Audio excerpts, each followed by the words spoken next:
gaji 2,500 tapi korang pergi survey rumah yang harga 500,000. Korang jangan buat perkara macam ni kecuali korang ada duit cash lebih dari separuh daripada harga rumah tersebut.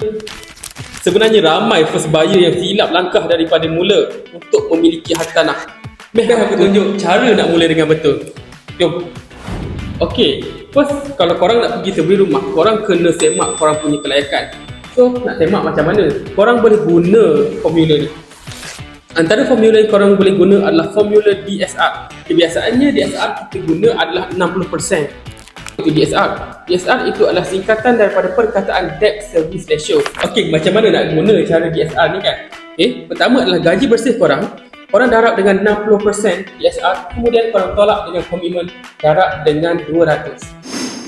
Okey, sebagai contoh, gaji 2,500, korang darab dengan DSR sebanyak 60%, korang akan dapat 1,500. So, andai kata kalau komitmen korang itu adalah 400, 1,500 itu tolak daripada 400, so korang akan dapat 1,100.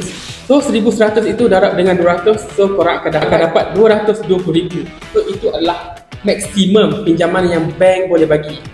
So, andai kata kalau kelayakan korang tu rendah, tak cukup dengan harga rumah yang korang nak beli tu, korang boleh buat joint loan dengan pasangan menggunakan calculation yang sama. Okey, lepas ni korang ikut tips yang aku bagi ni sebelum korang survey rumah. Atau kalau korang nak senang, korang DM je aku sekarang. Aku akan bantu permudahkan urusan korang daripada A sampai Z. Tak payah korang pening-pening kepala.